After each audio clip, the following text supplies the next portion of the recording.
Assalamualaikum warahmatullahi wabarakatuh. Pada kesempatan kali ini, saya akan menyampaikan materi mengenai bank dan lembaga keuangan syariah yang lebih spesifik pada karakteristik, dan kita akan coba mengkaji dari berbagai permasalahan, dan konteksnya nanti lebih khusus adalah apa yang ada di Indonesia. Bahan ini saya rangkum dari berbagai sumber. Yang pertama adalah sumber dari bahannya Bapak Mulya E. Siregar tahun 2010. Beliau adalah Kepala Direktorat Perbankan Syariah pada dulu Bank Indonesia dan sekarang OJK. Dan juga dari beberapa materi dari Training of Trainers Perbankan Syariah yang diadakan oleh Bank Indonesia dan atau OJK, Otoritas Jasa Keuangan. Kemudian definisi saya ambilkan dari Undang-Undang Perbankan Syariah, yaitu Undang-Undang Nomor 21 Tahun 2008. Karakteristik lembaga keuangan syariah khususnya yang ada di Indonesia, dan sebetulnya ini juga di negara lain, cuman nanti ada konteks-konteksnya. Syariah itu ukurannya apa kalau di Indonesia umpamanya, kemudian pengawasnya namanya apa, ini sehingga saya karakteristikan ini yang ada di Indonesia. Yang pertama, karakteristik lembaga keuangan syariah itu adalah operasionalnya jelas harus berdasarkan syariah Islam, artinya hukum-hukum syariah dan hukum-hukum muamalah Islam, yaitu secara umum di syariah itu semua diperbolehkan kecuali yang dilarang. Maka transaksi-transaksi yang tidak boleh itu yaitu yang berkaitan dengan aktivitas haram, memproduksi barang memabukkan, kemudian memproduksi barang-barang haram dan sejenisnya, itu dilarang dari syariah. Jasa-jasa yang bertentangan dengan syariah, perjudian, pornografi dan lain sebagainya, itu dilarang oleh syariah. Kemudian juga karakteristik yang lebih ke ekonomi nanti yang disebut dengan dilarangnya maisir, gharar, dan riba, yang untuk memudah mengingat disingkat dengan maghrib. Singkatan dari maisir, gharar, dan riba. Maisir adalah transaksi-transaksi yang mengarah kepada perjudian, gharar adalah transaksi yang tidak jelas sehingga menimbulkan masalah, dan yang selanjutnya riba adalah itu tambahan keuntungan yang tidak sesuai dengan syariah Islam, yang dilarang dalam syariah Islam. Dan operasional berdasarkan syariah ini tujuannya adalah untuk mencapai nilai keadilan, bukan hanya sebagai ekonomi konvensional hanya mengejar keuntungan semata, memaksimalkan keuntungan dan meminimumkan risiko. Tetapi di sini adalah menjunjung tinggi keadilan, yaitu keadilan adalah tidak zalim. Yang di Al-Quran disebutkan di Al-Baqarah adalah la tadlimuna wa la tudlamun. Tidak boleh mendolimi, tapi juga tidak boleh ada pihak yang dizolimi. Selanjutnya adalah bahwa kalau untuk konteks di Indonesia, produk ini diatur dan didasarkan atas fatwa dari Dewan Syariah Nasional Majelis Ulama Indonesia atau sering disebut dengan DSN MUI. Dewan Syariah Nasional ini adalah salah satu bagian dari Majelis Ulama Indonesia yang melahirkan fatwa-fatwa yang bisa dilihat di websitenya dari waktu ke waktu sesuai dengan perkembangan, kebutuhan, dan permintaan dari lembaga-lembaga syariah, khususnya lembaga keuangan syariah.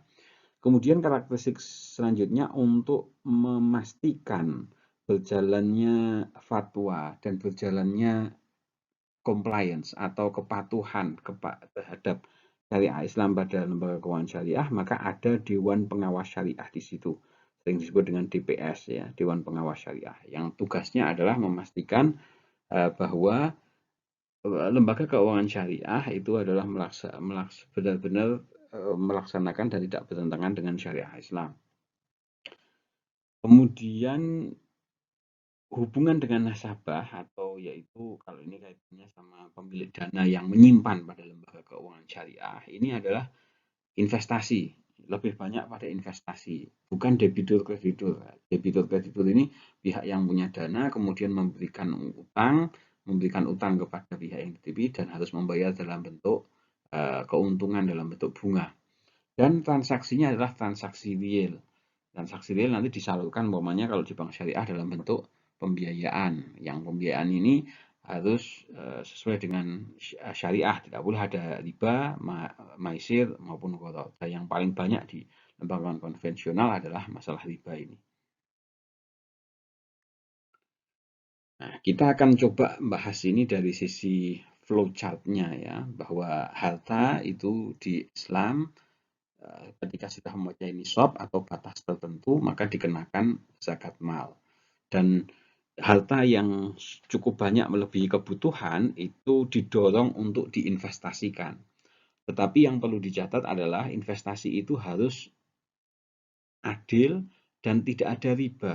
Artinya tiada riba itu adalah riba itu ya keuntungan yang sudah ditetapkan pasti, mungkin karena waktu menunggu, namanya itu yang disebut dengan riba nasiah.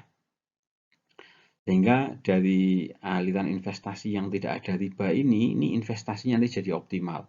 Nanti kita akan masuk pada karakteristik selanjutnya yang untuk menjelaskan lebih lanjut kenapa bunga itu kemudian menjadi riba dan membuat investasi menjadi tidak optimal. Selanjutnya tadi anti riba, anti judi atau tadi yang disebut dengan maisir. Dengan anti judi atau maisir atau yang cenderung untung-untungan dan judi, ciri perjudian adalah zero sum game, yaitu jumlahnya selalu nol, tidak ada nilai tambah. Kalau investasi produktif itu ada nilai tambahnya. Ketika kemudian tidak ada maisir, maka di situ justru ada nilai tambah. Nilai tambah itulah yang kemudian menyebabkan investasi itu produktif. Hanya pada sektor-sektor tertentu yang tidak ada unsur-unsur perjudian atau yang tidak produktif di situ. Dari investasi produktif ini maka menghasilkan penghasilan dan penghasilan ini menjadi tambahan keuntungan atau tambahan harta yang kemudian dikenakan dengan zakat penghasilan untuk yang penghasilan maunya maupun zakat mal untuk yang dari harta kepemilikan hartanya. Maka dan ini insya Allah akan meningkatkan produktivitas dari harta itu gitu.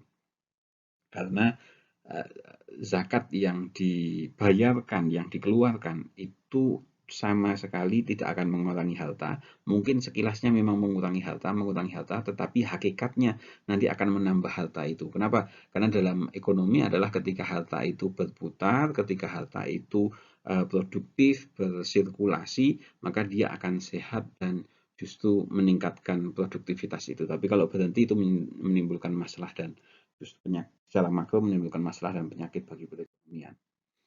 Nah, ini ilustrasi kenapa kemudian adanya bunga itu menyebabkan investasi itu tidak membuat investasi itu tidak produktif. Gitu. Anggaplah ini bunganya adalah di level 15%. Anggaplah bunganya ini di level 15%. Maka kemudian ini akan menciptakan area-area atau daerah ketika keuntungan dari satu investasi itu di atas 15%, maka investasinya itu menjadi visible area, menjadi area yang produktif. Katakanlah umpamanya kalau keuntungannya di atas 15%, 16, 17 atau 20 atau 25%, maka itu keuntungannya menjadi keuntungan yang visible. Sebaliknya kalau keuntungannya di bawah 15%, maka dianggap unvisible area, area yang tidak visible. Untuk melihat ini, Anda mungkin cara berpikirnya konvensional juga sudah saya jelaskan di di bahan manajemen keuangan, khususnya di bagian ini bisa Anda lihat baik pada konsep time value of money, nilai waktu uang, maupun pada bagian investasi, yaitu pada bagian capital budgeting, penganggaran modal. Di bagian itu Anda bisa melihat salah satu standar bahwa investasi itu dianggap visible atau dianggap layak itu adalah ketika memberikan tingkat keuntungan tingkat keuntungannya NPV-nya lebih besar dari 0. NPV net present value lebih besar dari 0 itu akan terjadi kalau keuntungannya itu di atas biaya modalnya. Nah, biaya modal itu apa? Bunga itu. Karena bunga itu karena konsekuensi menggunakan modal itu kena bunga, karena menggunakan bunga maka investasi yang layak investasi itu hanya yang memberikan tingkat keuntungan di atas biaya modalnya. Dalam hal ini, di contoh ini 15%. Nah, yang kalau keuntungan di atas 15% maka itu layak. Tapi kalau keuntungannya dikurang dari 15%, maka kemudian menjadi tidak layak. Akhirnya apa yang terjadi? Yang terjadi adalah bahwa proyek-proyek yang sebetulnya itu bermanfaat, tapi tidak memberikan keuntungan, keuntungannya lebih kecil daripada keuntungan tertentu 15%, itu kemudian menjadi tidak layak investasi. Dan akhirnya orang tidak akan tertarik di situ. Dan masalahnya, yang masalah kedua adalah sehingga nanti investasi yang kurang dari 15% tapi memberikan manfaat akhirnya tidak dipilih itu. Nah, ini kan menciptakan ketidakadilan dan kemudian mengurangi kesempatan kerja yang sebetulnya bisa didorong dengan investasi gitu. Dan yang kedua adalah sifat dari, Anda lihat garis merah itu ya, sifat dari investasi itu sebetulnya adalah ketidakpastian. Kadang naik di atas, kadang untungnya gede, kadang turun, untungnya kecil, kadang untungnya gede lagi atau kecil lagi. Sehingga ada ketidakpastian di situ. Dan ketidakpastian itu adalah sunatullah. Memang investasi itu ya tidak pasti. Tapi kalau kemudian pemilik modal meminta kepastian, maka yang tercipta adalah ketidakadilan. Karena memang naturalnya, aslinya, investasi itu tidak pasti. Nah, dari sinilah kemudian ini tadi menimbulkan ketidakadilan, kemudian mengurangi investasi dengan hanya investasi pada yang layak saja, kemudian investasi-investasi yang bermanfaat tapi kurang layak itu kemudian tidak dipilih. Apa yang terjadi akhirnya? Yang kaya makin kaya dengan kepastian dia mendapatkan keuntungan karena dia punya modal. Inilah kapitalisme ya. Kapitalisme mengatakan bahwa yang punya modal itu yang selalu menang, yang punya modal itu yang harus dinomorsatukan. Sehingga timbullah sosialisme. Ini pembahasan yang lain, tapi cara berpikirnya adalah seperti itu. Nah, Islam menolak itu dengan bahwa investasi itu ya tidak pasti, kadang untungnya banyak, kadang untungnya sedikit. Dan kalau mau untungnya banyak, untungnya sedikit, lah kalau pas banyak ya dibagi banyak, pas sedikit dibagi sedikit, pas rugi ya dibagi sesuai dengan proporsi dan hak kewajiban masing-masing. Sehingga adalah di situ ada katanya keadilan. Nah, dari sifatnya karakteristik ini, yaitu yang tadi ya saya sampaikan, ada aktivitas keuangan yang dilarang, karakteristik dasarnya yaitu riba. Gampangannya ini adalah aktivitas yang berbasis pada bunga. Riba itu begitu, minta keuntungan yang pasti bunga. Gitu. Kemudian maisir, yaitu spekulatif motif atau untung-untungan atau cenderung pada judi, dan horor, yaitu ketidakjelasan transaksi-transaksi yang nggak jelas. Yang ditransaksikan apa ini resiko, namanya kalau di asuransi. Ini kemudian menjadi tidak jelas dan bermasalah. Nah, tapi bukan berarti bahwa bank dan lembaga syariah itu semuanya dilarang, tidak. Yang dilarang itu sebetulnya sedikit. Yang diperbolehkan jauh lebih banyak. Contohnya, bagi hasil itu boleh. Baik nanti bagi hasil itu ada profit sharing maupun revenue sharing. Baik hasil dari profitnya atau revenue-nya atau pendapatannya yang dibagi. Kemudian juga aktivitas jual beli, jelas sekali di Al-Quran ayat Al-Baqarah disebutkan adalah wa ahallallahu al-bai'a wa harrama riba. Allah itu menghalalkan jual beli dan mengharamkan riba. Dari sini saja sudah terlihat bahwa yang diharamkan adalah riba, tapi dikasih solusi, Allah menghalalkan jual beli. Sehingga kalau keuntungan dari jual beli boleh, tapi keuntungan dari riba itu nggak boleh.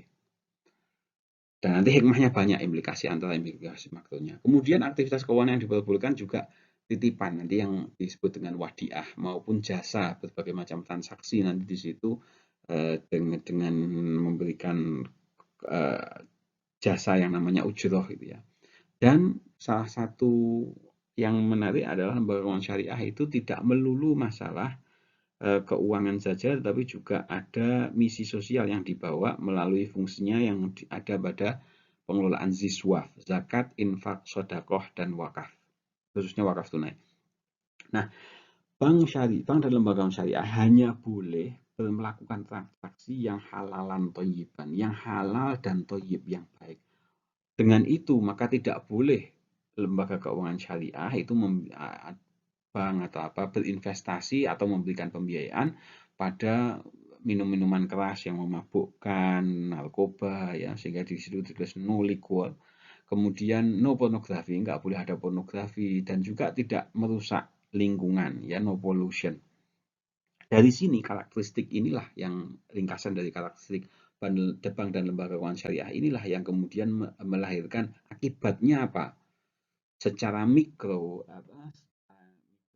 maka tidak adanya aktivitas riba ini akan membuat no atau less money creation, tidak menciptakan uang. Kenapa? Karena menciptakan uang itu dalam perekonomian ketika uang disimpan kemudian tadi maunya bunganya 15%, maka tahun depan dia harus memberikan keuntungan 15%. Itu kalau bank sentral yang melakukan itu, maka bank sentral dengan kata lain akan menciptakan uang kalau dia tidak bisa mendapatkan surplus dari yang lain dengan mencetak uang. Ketika mencetak uang yang terjadi mencetak uang lebih banyak kalau tidak diikuti dengan aktivitas ekonomi yang lebih banyak maka itu menimbulkan inflasi. Maka bank syariah sebetulnya akan menekan adanya penciptaan uang, pencetakan uang sehingga mengurangi inflasi. Kemudian yang kedua adalah no money whirlpool atau money concentration atau bubble economy. Tidak ada pemusatan uang, bahwa uang itu dikendalikan oleh pihak-pihak tertentu saja, kaum kapitalis dalam hal ini. Sehingga kaum kapitalis dengan ini adalah kemitraan nanti. Tidak ada konsentrasi uang. Kenapa? Adanya zakat, kewajiban zakat pada pemilik harta. Harta yang dimiliki pun kalau sudah mencapai nisab batas tertentu, maka dia harus bayar zakat. Ini mengurangi konsentrasi uang pada pihak-pihak tertentu saja. Dan tidak ada bubble ekonomi. Bubble ekonomi itu adalah ekonomi tetapi yang seperti gelembung. Kelihatan besar tapi sebenarnya di dalamnya nggak ada apa-apanya. Ini akibat dari biasanya transaksi-transaksi maisir. Transaksi-transaksi yang kelihatan besar tetapi kemudian tidak ada aktivitas ekonomi real di situ. Nah, implikasi antaranya juga adalah ini menjaga kestabilan antara sektor real dan keuangan atau keseimbangan ya. Sektor keuangan kalau dalam ekonomi kapitalis berkembang cepat, tapi kemudian sektor realnya belum tentu berkembang secepat itu. Nah, dengan dorongan bahwa investasi ini harus pada yang sifatnya real, aktivitas-aktivitas keuangan yang sifatnya real, maka antara sektor real dengan keuangan akan cenderung lebih seimbang. Dan ini akan mendorong sektor real itu berkembang, tidak hanya sektor keuangan. Dan transaksi berbasis bagi hasil dengan prinsip saling mengenal dan memahami dapat menekan resiko moral hazard. Kalau dalam perbankan konvensional, orang minjem, dipinjemi, yang penting bayar bunga. Mau buat apa, untuk apa, itu urusannya yang mengelola dana. Nah, sehingga di situ bisa ada moral hazard. Apa? Yang penting adalah bayar bunganya, buat apa, terlalu berisiko dan apa dampaknya itu bukan urusan pemilik dana awal yang sudah menitipkan uangnya pada pihak bank. Dan begitu pula ketika nanti bank memberikan kredit. Nah, kalau di syariah karena ini transaksinya adalah bagi hasil, maka ada rasa memiliki antara pemilik dana dengan pengelola dana. Pemilik dana bisa umumnya nasabah, pengelola dananya bisa bank, atau sebaliknya pemilik dana mewakili nasabah penyimpan yang menyalurkan dananya dalam bentuk pembiayaan akan terjadi hubungan yang kuat, yang betul-betul saling mengenal, kejujuran di situ sehingga tidak ada resiko moral hazard. Moral hazard ini bisa banyak sekali gitu ya. Umpamanya cari investasi yang penting untungnya besar walaupun resikonya besar nggak peduli itu. Sehingga yang nanti kalau untung berhasil untung, yang diuntungkan adalah yang pengguna dananya. Tapi kalau sampai untungnya kecil atau bahkan rugi, yang nanggung pemberi dana itu juga nggak adil. Dan ini diantisipasi dengan saling mengenal dan menekan resiko moral hazard bahwa atau sebaliknya pemilik dana nggak peduli pokoknya buat apa yang penting dia dapat keuntungan pasti, mintanya ke pasti, padahal sunatullahnya namanya investasi itu tidak memberikan keuntungan secara pasti. Dan dari aktivitas sosial zakat, infak, sedekah dan wakaf ini adalah mendorong ke tingkat keterlibatan ekonomi golongan duafa. Mereka yang tidak punya kemampuan untuk berpartisipasi dalam sektor real, mereka mendapatkan dana dari zakat, infak, dan sedekah. Dan sektor-sektor yang berjangka waktu panjang seperti wakaf itu terfasilitasi lewat dana-dana sosial ini. Nah, dari transaksi yang halal tadi thayyiban yang tidak boleh tadi memberikan pembiayaan pada sektor-sektor yang berdampak buruk, maka masalah sosial bisa ditekan. Kemudian masalah lingkungan juga bisa dihindarkan. Dan ini implikasinya adalah stabilitas sistem keuangan untuk pembangunan ekonomi yang berkelanjutan, bukan bubble ekonomi ya. Dan penciptaan lapangan kerja, pertumbuhan ekonomi yang insya Allah akan lebih baik, sekaligus pengentasan kemiskinan melalui fungsi-fungsi sosial yang dijalankan dan sektor real yang berjalan. Dan juga terbentuk sosial harmoni, keharmonisan sosial dan kelestarian alam lingkungan karena tadi tidak ada masalah sosial dan mengurangi masalah lingkungan. Nah, kita masuk pada lembaga keuangan syariah. Di Indonesia dibagi dua secara umum, yaitu bank, dalam hal ini ya bank syariah, maupun lembaga keuangan non-bank, ya, lembaga keuangan non-bank syariah. Di bank itu nanti ada BUS, yaitu Bank Umum Syariah. Kemudian ada lagi BPRS, tapi BPR itu kan Bank Perkreditan Rakyat.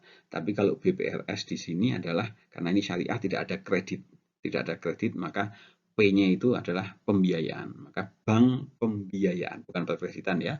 Kalau perkreditan yang konvensional, bank pembiayaan rakyat syariah. Sedangkan UUS adalah unit usaha syariah. Sedangkan lembaga keuangan bank syariah ini bisa macam-macam, bisa asuransi syariah, dana pensiun syariah, lembaga keuangan mikro syariah, bisa bentuknya koperasi jasa keuangan syariah, atau juga mereka kadang menggunakan nama Baitul Mal wa Tamwil BMT, atau pasar keuangan syariah baik itu pasar modal maupun pasar uang. Bagi yang ingin tahu pasar modal, pasar uang itu apa, bisa melihat video awal tentang perbankan dan lembaga perbankan, lembaga dan pasar keuangan. Nah, pasar modal nanti ada dikenal dengan saham syariah, yaitu saham-saham yang masuk kategori tidak bertentangan dengan syariah, dan itu namanya kalau disebut dengan DES, daftar efek syariah. Kemudian reksadana syariah dan sukuk. Sukuk adalah obligasi syariah, baik obligasi syariah yang disebut sukuk itu nanti yang baik sukuk korporasi maupun sukuk negara. Sukri, sukuk Republik Indonesia. Maupun pasar uang ini pasar untuk memperdagangkan instrumen keuangan jangka pendek, kalau pasar modal jangka panjang. Dan juga ada pembiayaan syariah yang sebetulnya identiknya pembiayaan syariah ini dengan leasing atau finance syariah. Tapi juga ada gadai syariah dan modal ventura syariah yang karakteristiknya berbeda. Kalau leasing itu lebih pada pendanaan barang-barang tertentu. Kalau gadai syariah itu sudah punya barang pengen dijadikan uang kemudian dijaminkan, tapi dengan prinsip syariah. Dan kalau modal ventura syariah adalah pembiayaan untuk usaha, untuk sebagai modal usaha. Nah, bank syariah. Nah, ini saya ambilkan dari undang-undang tentang perbankan syariah, Undang-Undang 21 tahun 2008, yaitu bank syariah ini didefinisikan sebagai bank yang menjalankan kegiatan usahanya berdasarkan prinsip syariah dan menurut jenisnya terdiri atas bank umum syariah dan bank pembiayaan syariah. Bank umum syariah atau disingkat dengan BUS adalah bank syariah yang dalam kegiatannya memberikan jasa dalam lalu lintas pembayaran seperti giro, dengan pembayaran dengan cek atau dengan biliet giro, transfer, dengan ATM atau kartu-kartu yang lain. Sedangkan BPRS adalah Bank Pembiayaan Syariah, adalah bank syariah yang dalam kegiatannya tidak memberikan jasa dalam lalu lintas pembayaran. Dia hanya fokus pada menghimpun dana dan menyalurkan dana saja. UUS, unit usaha syariah, adalah unit kerja dari kantor pusat bank umum konvensional yang berfungsi sebagai kantor induk dari kantor atau unit yang melaksanakan kegiatan usaha berdasarkan prinsip syariah. Atau unit kerja di kantor cabang dari suatu bank yang berkedudukan di luar negeri yang melaksanakan kegiatan usaha secara konvensional yang berfungsi sebagai kantor induk dari kantor cabang pembantu syariah dan atau unit syariah. Artinya gini, induknya itu konvensional tapi dia punya anak usaha yang belum terpisah. Kalau bahasanya bahasa di ekonominya adalah bahasa di bisnisnya adalah spin off. Dia belum melakukan spin off dari induknya. Dia masih di bawah. Seperti kalau di sekarang ini, kalau tidak salah BTN Syariah itu masih unit usaha syariah. Kalau di Jawa Tengah, yaitu namanya Bank Jateng. Bank Jateng itu unit usaha syariah dari Bank Jateng yang masih konvensional. Kantor induknya sama, direkturnya ya masih konven, tapi dia nanti punya kepala yang mengurusi unit usaha syariah ini. Nah, biasanya nanti kalau sudah besar, sudah kuat, nanti dia melakukan spin off atau keluar dari bank induknya untuk bikin induk sendiri, untuk bikin bank sendiri terpisah seperti Bank Syariah Mandiri. Itu adalah anak usaha Bank Mandiri tetapi yang sudah terpisah, direksinya beda, ibaratnya uangnya sudah kepisah. Kalau unit usaha syariah ini uangnya masih agak terkumpul di bank konvensionalnya, tapi kalau dipisah full ya dia belum secara ekonomi kesiapan belum benar-benar siap, secara efisiensi belum memadai. Nah, kalau lihat karakteristik di bank syariah ini bagian ini untuk memperlihatkan sisi aktiva dan pasiva. Aktiva adalah aset, pasiva adalah sisi liabilitas dan ekuitas, tapi kita fokusnya pada dana di bank syariah, dan yang bawah itu di bank konvensional. Kita mulai dari yang bawah dulu ya, karena yang bawah itu yang konvensional kita sudah membahasnya di bank, lembaga, dan pasar keuangan. Di situ bisa dilihat bahwa kalau di bank konvensional itu aktifannya atau asetnya itu adalah pinjaman atau kredit, dan pinjaman atau kredit kepada kepada apa namanya debitur dari bank konvensional itu nanti mereka membayar bunga. Sedangkan sisi pasifanya ini adalah dana dari pihak ketiga yang paling banyak, baik bentuknya giro, tabungan maupun deposito, dan semuanya basisnya adalah basis bunga. Nah, di syariah tidak boleh adanya interest atau bunga yang karena itu identik dengan riba. Maka nanti gironya pakainya akadnya wadiah atau akad titipan. Tabungannya juga pakai wadiah, tapi masih boleh kasih bonus ya, titipan, tapi juga bisa tabungan ini dengan sistem mudorobah atau sistem bagi hasil antara mudorib yaitu sahibul mal, antara mudorib dengan sahibul mal. Dalam hal ini sahibul malnya adalah nasabah penyimpan, kemudian mudoribnya adalah bank, dan sistemnya bagi hasil kalau mudorobah. BH di sini ada bagi hasil. Dan kalau kemudian nanti dari dana yang dihimpun ini, kalau di bank syariah akan bisa diinvestasikan sendiri untuk kepentingan-kepentingan investasi anak usaha dan lain sebagainya, atau diinvestasikan kepada pihak ketiga dengan akad-akad sesuai syariah, apakah jual beli, apakah ijarah, sewa, ataukah bagi hasil. Dan juga bisa dilakukan dengan pinjaman atau qard, tapi pinjaman atau qard ini tidak boleh memberikan keuntungan sebagaimana jual beli atau ini, tapi nanti dia boleh ambil administrasi maunya situ. Nah, kita masuk pada fungsi bank syariah. Sebagaimana fungsi bank, yaitu fungsi wajib. Bank itu adalah menghimpun dan menyalurkan dana masyarakat. Menghimpun dana dari masyarakat dan menyalurkan dana kepada masyarakat. Ini adalah fungsi wajib yang memang semua bank ya melakukan itu gitu. Tapi bedanya kalau bank syariah ya harus menghimpun dan menyalurkan dananya sesuai dengan syariah. Artinya tidak boleh ada transaksi riba, maisir, gharar, terutama riba yang jadi masalah di bank syariah itu. Tapi menariknya adalah dia bisa melakukan fungsi tambahan, yaitu yang disebut dengan fungsi sosial. Di Undang-Undang Perbankan Syariah disebutkan dapat melaksanakan fungsi sosialnya, tidak wajib gitu ya, tapi didorong untuk ke sana. Yaitu bentuknya nanti dia bisa membuat yang disebut dengan baitul mal, itu menerima dana yang berasal dari zakat, infak, sedekah, hibah, dan dana sosial lainnya seperti wakaf, dan menyalurkannya kepada organisasi pengelola zakat untuk zakat, infak, sedekah. Sedangkan untuk wakaf tunai nanti dikelola oleh pengelolanya yang disebut dengan nadir wakaf. Ini perkembangan saja bagaimana BUS, Bank Umum Syariah, unit usaha syariah, bank pembiayaan syariah, jumlah kantor, dan aset yang dimiliki. DPK adalah dana pihak ketiga, PYD adalah pembiayaan yang diberikan, ya kalau di konvensional dikenal dengan kredit gitu ya. Dan jumlah rekening serta dana pihak ketiganya. Ini perkembangannya dimulai dari tahun 2001 ke 2006, 2008, 2010, dan saya coba update tapi baru sampai 2016 gitu ya. Sampai 2016. Nah, Bank Umum Syariah tahun 2001 baru 2. Ini Bank Muamalat sama Bank Syariah Mandiri, baru 2 itu.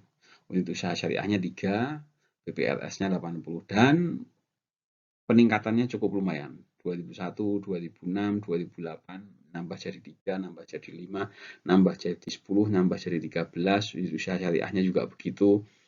nambah terus, walaupun agak kurang gitu, agak kurang jadi 21, tapi kemungkinan kekurangan ini mungkin jadi dia naik atau spin off menjadi bank umum syariah, berpisah dari induknya yang konvensional naik ke syariah. Kemudian BPLS itu 80 naik 105, 131, 146 dan terakhir 166.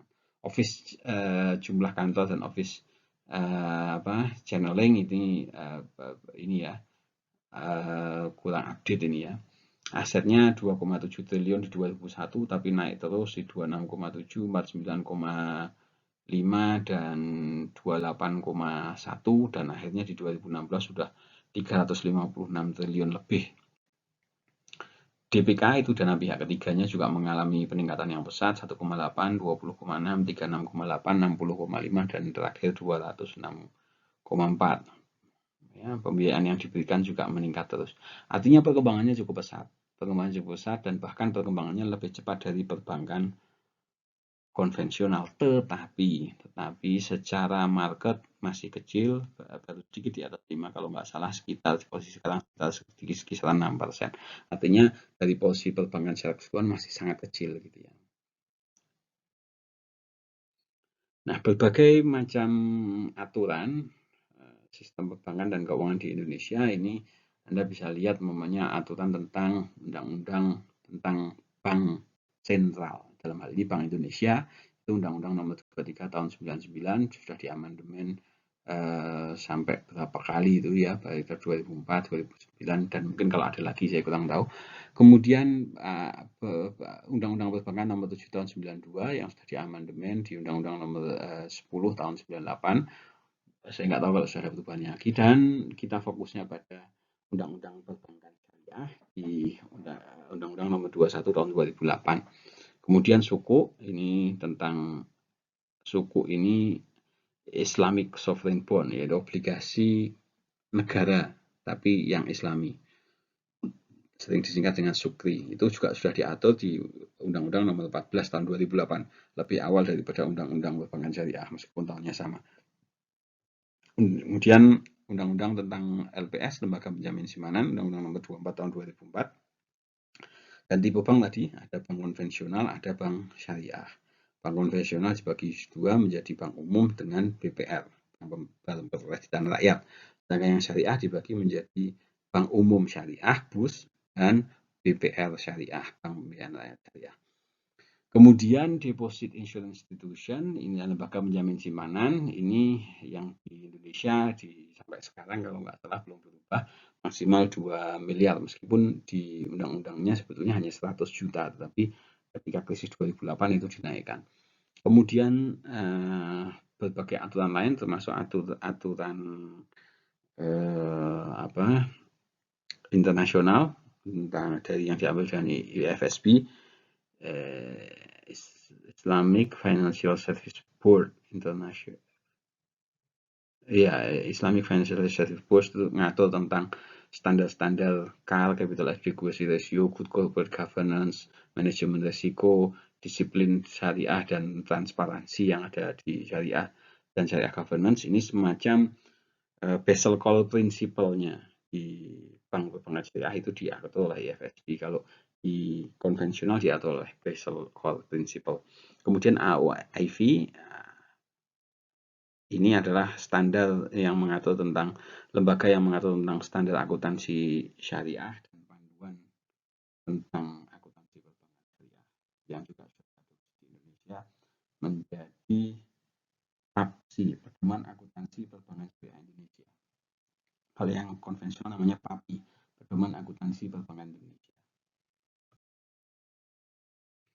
Nah, di Indonesia ini sudah punya framework pengembangan untuk perbankan syariah, dan bahkan di kita sudah ada Komite Nasional Keuangan Syariah KNKS gitu ya. Sekarang ini Anda bisa lihat di yang bahkan ketuanya langsung oleh presiden dan wakil ketuanya adalah Wapres. Artinya ini lembaga komite yang sangat kuat untuk komitmen menjalankan perkembangan perbankan syariah. Nah, ini di Indonesia masalahnya masih banyak di masalah di perbankan dan lembaga keuangan syariah. Contohnya kurangnya SDM baik secara kualitas maupun kuantitas. Biasanya yang ahli syariah ya ahli syariah saja, yang ahli perbankan ya perbankan saja dan cenderung perbankan konvensional. Yang syariah ya pahamnya syariah saja tapi nggak tahu tentang perbankan syariah atau lembaga syariah yang lain. Peraturan dan infrastruktur pengawasan yang belum sepenuhnya mengakomodasi kegiatan operasional bank syariah. Seringkali masih pakai aturan-aturan konvensional dan dianggap sama. Keberadaan infrastruktur yang belum efisien, yang kadang-kadang masih kalah sama perbankan konvensional, tingkat integrasi pasar keuangan syariah yang masih rendah, artinya untuk menyesuaikan dengan pasar keuangan, baik pasar modal maupun pasar uang, sebagai instrumen investasi juga lebih banyak nggak bolehnya, karena yang konvensional masih mengandung maisi riba tadi. Kemudian inovasi dan positioning produk masih rendah. Banyak yang menganggap masyarakat itu bahwa bank syariah sama konvensional itu sama saja, cuma beda nama saja. Padahal sebetulnya beda dan ini perlu penjelasan untuk sana. Kemudian pelayanan perbankan syariah yang belum efisien tadi ya, masih kalah kemudian kalah baik dengan perbankan konvensional. Masih terjadi mispersepsi masyarakat terhadap pelayanan perbankan syariah. Dianggapnya tadi ya masih sama dan dianggap sama saja, nggak ada kelebihannya, malah cenderung kalah cepat dan lain sebagainya. Belum tercapainya kesamaan persepsi antar stakeholders atau pihak-pihak yang berkepentingan baik Dewan Syariah Nasional, Bank Indonesia, OJK, sekarang juga Ikatan Akuntan Indonesia, pengelola bank syariah mengenai implementasi bisnis syariah dalam kegiatan perbankan syariah. Maka kadang-kadang boleh menurut ini, nggak boleh menurut itu. Maka standarnya adalah standar dari Dewan Syariah Nasional MUI. Maka blueprint pengembangan syariah, perbankan syariah adalah bagaimana membuat struktur perbankan syariah ini efisien dan didukung dengan regulasi dan pengawasan yang efektif dan SDM berkualitas tinggi. Saya sengaja merubah warnanya karena ini para mahasiswa itu punya fungsi untuk mengurangi gap ini. Pengembangan produk dan pasar yang inovatif, kemudian program aliansi strategis yang sinergis, dan infrastruktur yang mendukung, serta pemberdayaan nasabah yang efektif, artinya nasabahnya itu tahu kondisi perbankan dan perbankan syariah dan bisa menilai, sehingga dari program blueprint perbankan syariah ini, sasaran pengembangannya adalah SDM yang memadai baik secara kualitas maupun kuantitas, peraturan infrastruktur pengawasan yang mengakomodasi kegiatan operasional bank syariah, keberadaan infrastruktur yang efisien, terwujudnya integrasi pasar keuangan syariah, kemudian tingginya tingkat variasi dan tingkat daya saing produk dibandingkan dengan yang konvensional, pelayanan perbankan syariah yang prima sehingga memuaskan nasabah konsumennya, pemahaman yang cukup baik dari masyarakat terhadap produk dan layanan perbankan syariah, makanya sosialisasi terus dilakukan, dan terwujudnya kesamaan persepsi antar stakeholders yang sekarang bahkan dibentuk dengan KNKS itu, Komite Nasional Keuangan Syariah itu.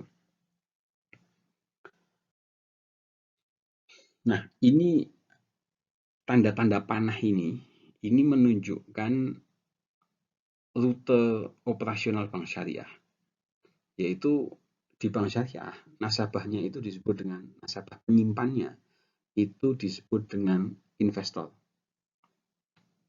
bukan kreditor. Kalau kreditor itu ngasih kredit pinjaman dan nanti dapat bunga gitu ya, tapi di sini adalah investor. Investor itu nanti bisa dalam bentuk current and saving deposit, yaitu dalam bentuk giro maupun tabungan, atau time deposit, yaitu deposito. Cuman nanti akadnya berbeda ya. Dan ini yang menjadikan pool of fund, ya dana-dana ini semua dicampur dalam satu pool of fund, dalam satu kumpulan dana, dan nanti dikasih cadangan buat kalau ada yang mau ngambil, baik harapan balik itu adalah ya harapan balik ini adalah memperlihatkan ini dana yang dicadangkan kalau ada yang ngambil gitu. Dan dari pool of fund ini kemudian dibagi menjadi 3 arah itu tadi ya. Yang ke arah kanan itu trade based financing, service dan investment based financing. Jadi penyaluran dana kepada pengusaha entrepreneur di sini, atau kalau di konvensional disebut dengan debitur ya, karena kalau debitur itu pakai bunga, di sini makanya nyebutnya entrepreneur, yaitu pendanaannya bisa trade based financing, basisnya jual beli atau jasa-jasa, atau dari yang berbasis investasi, baik musyarakah, mudharabah, yaitu yang sifatnya bagi hasil. Nah, selain pendanaan ke sini, maka dana ini juga bisa disalurkan ke pasar keuangan yang dikelola oleh bagian treasury, gitu ya. Bagian treasury, dan ini di pasar keuangan baik pasar modal maupun pasar uang. Bank syariah punya fungsi di social fund itu. Ya, tadi fungsi tambahannya di social fund dan dana zakat, infak, sedekah, dan wakaf ini yang bisa disalurkan kepada para mustahik, para pihak yang cenderung miskin gitu. Nah, masalahnya adalah kemudian di masing-masing bagian ini, di masing-masing level operasional ini itu masih banyak masalah. Contohnya masalah dana nasabah, dana pihak ketiga atau investornya itu ya, atau nasabah penyimpannya itu kurang paham. Oh, bank syariah sama bank konvensional dianggap sama gitu. Floating customer-nya dominan, yaitu konsumennya ini belum loyal. Artinya kalau menarik di bank konvensional ya bunganya tinggi bank konvensional, mereka akan pindah ke bank konvensional. Dan preferensi produknya masih jangka pendek. Padahal idealnya bahwa namanya investor itu jangkanya lebih panjang. Dan dari sisi penghimpunan dana, itu masalah produk funding ya, penghimpunan dana itu kurang inovasi dan variasi produknya masih rendah, masih terbatas. Tapi ini bahan 10 tahun yang lalu, sekarang sudah jauh lebih berkembang ya. Kemudian produknya jangka pendek, tapi memang belum se-fleksibel yang syariah. Masalah produk financing, ya penyaluran dananya, ini kurang inovasi dan variasi produknya masih rendah. Dominasi produknya masih jual beli, walaupun idealnya orang-orang umumnya itu taunya, kalau menyalurkan dana ya bagi hasil. Padahal kenyataannya kalau dalam penyaluran dananya itu kebanyakan adalah jual beli murabahah.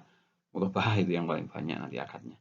Konsentrasi pembiayaan belum meliputi ragam sektor ekonomi, kapasitas terbatas dalam melayani demand sektor usaha, dan pricing produk yang tidak kompetitif, masih lebih murah kadang di perbankan konven, bunganya lebih rendah daripada margin atau ujroh atau bagi hasil ya, pada di bank syariah.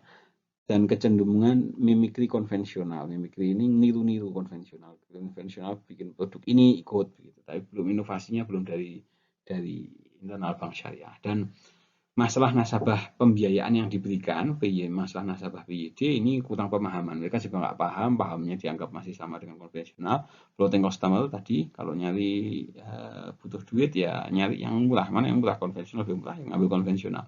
Belum loyal gitu. Kemudian dominasi akadnya juga masih akad jual beli dan belum ada pembinaan nasabah.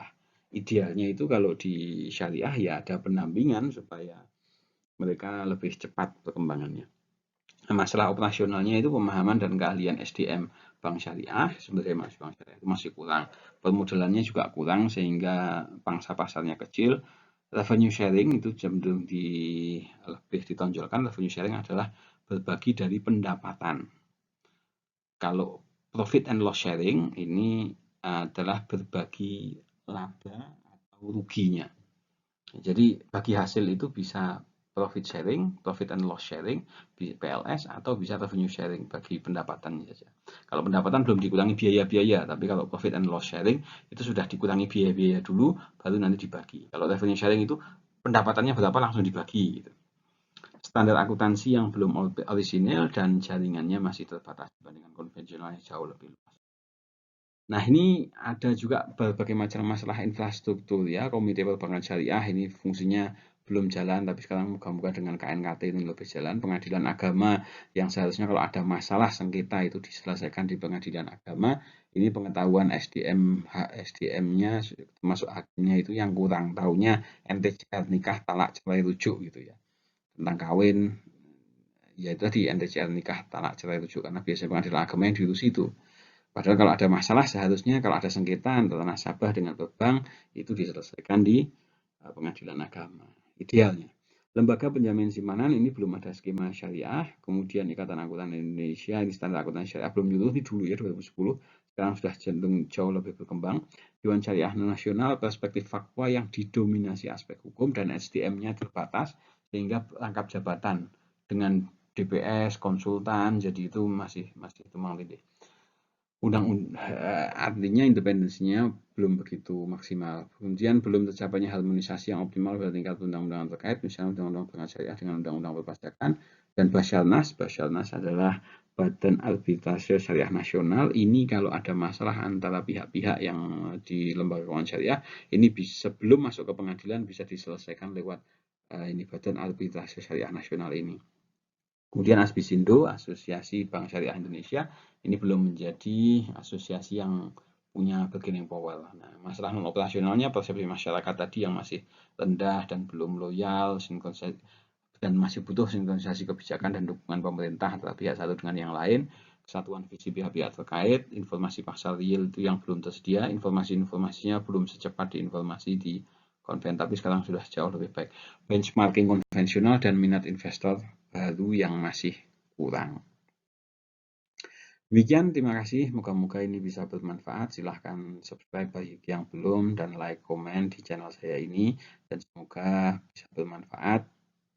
Silahkan untuk explore materi-materi di video-video saya sebelumnya, dan insya Allah saya akan selalu menambah materi-materi ini sehingga bisa menambah pengetahuan bagi masyarakat, khususnya para mahasiswa dan pada umumnya mungkin alumni atau orang yang ingin mendapat ilmu tentang bisnis, ilmu, dan nilai tambah terus untuk meningkatkan diri dan kemampuan bisnis dan ekonomi masyarakat secara umum.